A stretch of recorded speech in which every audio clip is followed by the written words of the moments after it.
Hello, Oscillator Sync here, and welcome to another video where we're taking a look at the synthesis engine of the wonderful Vermona DRM1 Mk.iii analog drum synthesizer. So far we've made our way through the kick, the drums, the multi, and the awesome snare, which means that we are now arriving in hi-hat city. So let's just talk about the way that the hi-hats are laid out on the Vermona just quickly, because it's worth just mentioning. We've got two hi-hat channels, which might make you think, okay, well, I'll use one of those hi-hats for open sounds and I'll use one of those hi-hats for closed sounds. But the wonderful thing about using the Vermona over MIDI is that actually on the hi-hat 1 channel and the hi-hat 2 channel, they both respond to two separate MIDI notes, which means that you can set it up so that you have one note triggering a closed hi-hat, just using my BeatStep Pro there, and an open hi-hat. And that means that you have exactly the same layout on hi-hat 2. Let's open up the decay a bit more so you can hear it. So that means you have two entirely separate hi-hat or cymbal sounds that you can make use of. In a later video I'll go through actually how you set that up. It's not tricky or anything, but I think it's worth demonstrating. But let's dig into the sound a little bit. I'm going to start on that hi-hat sound there. So I'm just going to get a pattern going and let's do some exploring.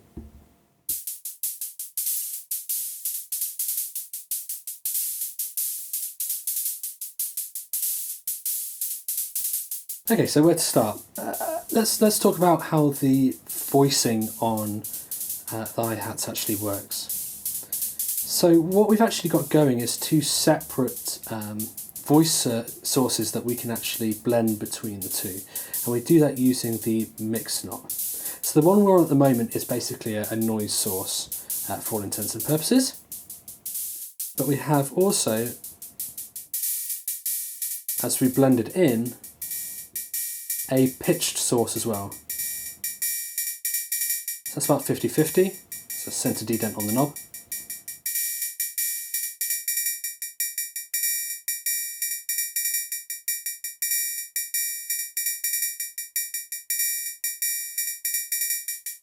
So what you've got on the pitched side is, I think it's two oscillators that are detuned off each other to give that sort of metallic clank, so they're not harmonically paired, rather they are disharmonically paired, if you like. If we go back over to this side, the pitch of this is governed by the, unsurprisingly, the pitch knob.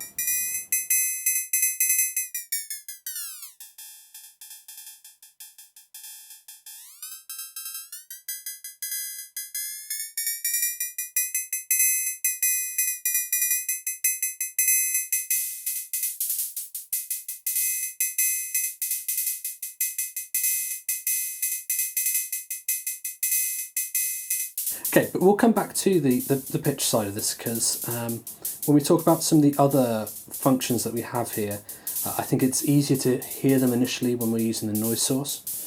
Right back over here at the start we have the decay knob, and that gives us the decay. So we can have it real snappy.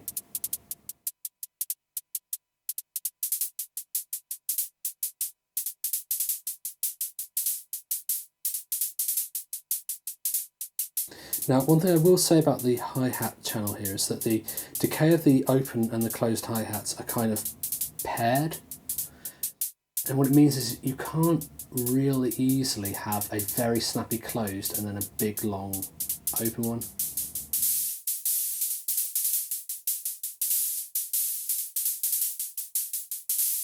But there are other ways that we'll see that we can make the situation seem a little bit more snappy. Talking to the snappy side, this does go real long.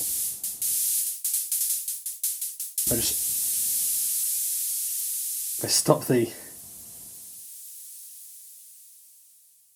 the sequence there and hit the open hi-hat,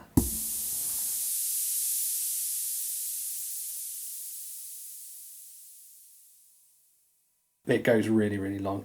So you can use that as that sort of steam mean let off noise sources as well. I've certainly done that in jams before. I've had one of the two hi-hat channels basically set up just to do that kind of sound. Okay, let's select something more sensible and get the sequence going again.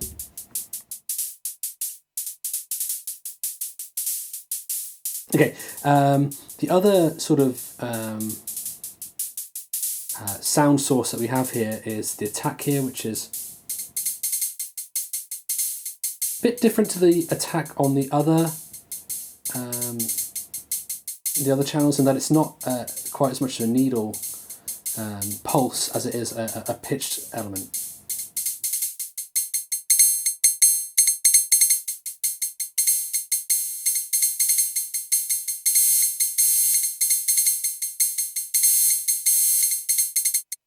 And the other thing that makes it different to the attack knob on the other ones is that it is affected by the decay. So the attack on the hi-hat channels is not the same as the attack on all the other channels where they have them.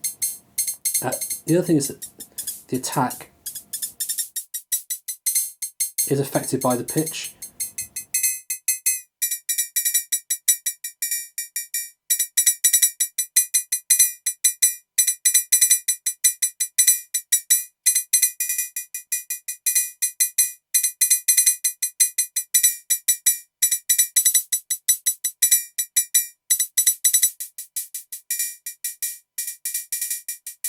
So you can set up quite complicated relationships between all those different elements there.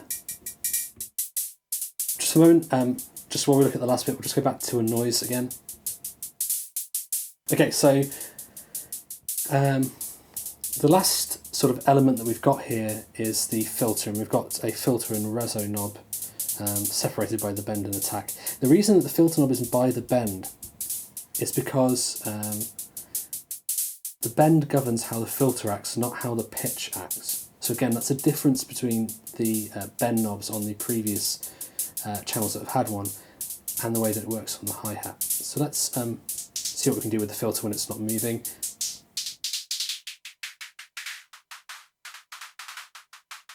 Almost gets into clap territory.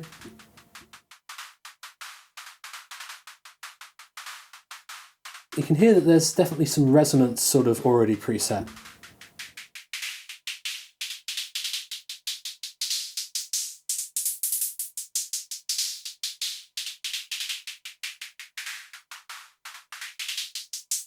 And I think it's a bandpass filter as well.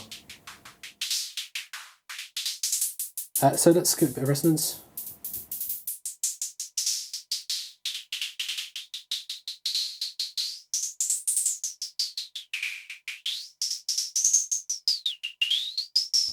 Gets into self-oscillation pretty quickly.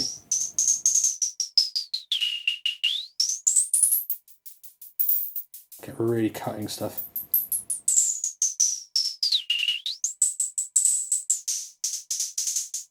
And like I mentioned, the bend knob doesn't affect the pitch. So if I just open the filter back out and we bring in the pitched elements, I change the bend knob, nothing happens to that pitched element, although, no, it doesn't happen to the attack either. So it's nothing to do with the pitch this time. What it's actually to do with is the filter. So we set the filter a bit darker and we start to bring up the bend knob.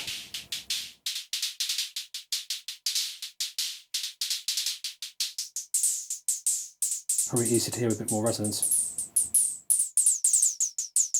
You can hear now that that filter is opening up. It can go the other way as well, which is unusual. It does some really interesting sort of watery hat sounds.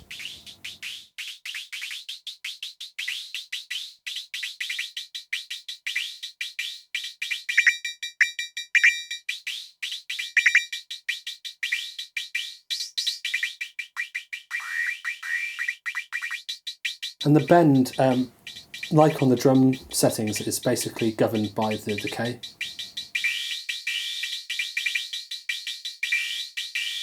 And you can hear that that bend is taking longer on those open hi-hats.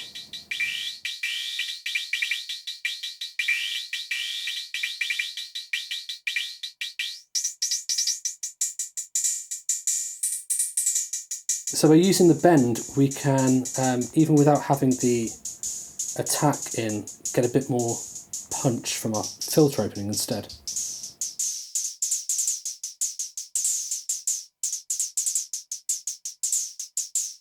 So that's with bend, without bend, with bend, without. And again, we can be weird. And... you know what, I don't use this sound very much, but it's awesome, isn't it?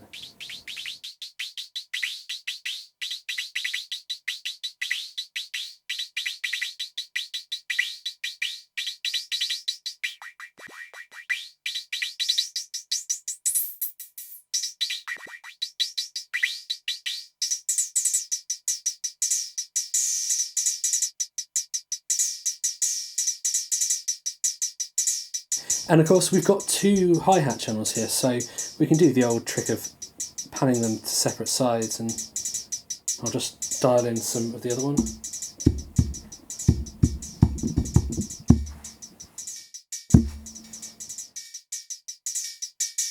And we could set them sort of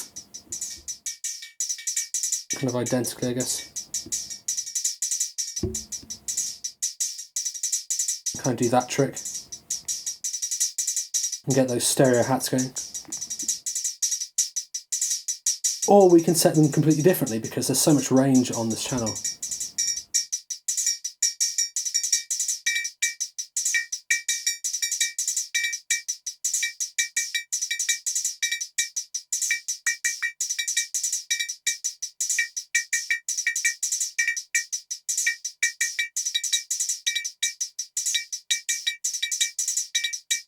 And kind of get more like a, or sort of a cowbell kind of triangle pattern going on instead on the other side.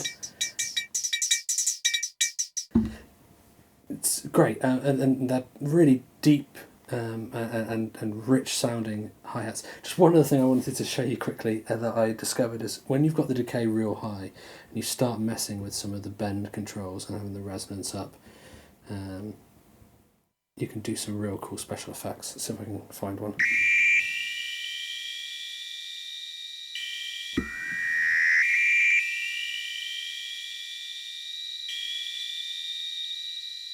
Another thing to note here that I kind of have glossed over a little bit is that the velocity does affect the bend here. It's the same on some of the other channels as well.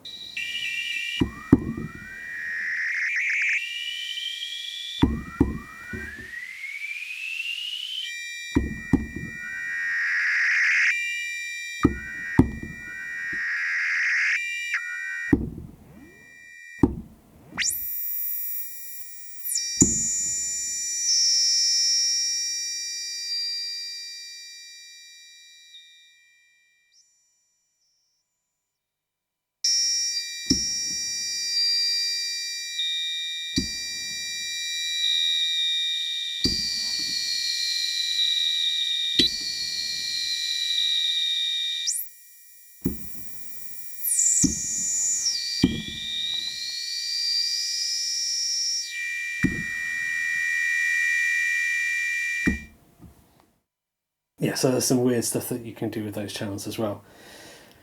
Yeah, really cool hi-hat, cymbals, and special effects, as it turns out, sounds that are available to you on those hi-hat channels. Again, I hope that that was useful. I hope that you've learned something new about the Vermona. If you enjoyed the video, please do like and subscribe so you don't miss out on any of the other videos. And leave me a comment below. Let me know what you want to see next. And otherwise, thank you so much for watching, and I'll see you again soon. Bye now.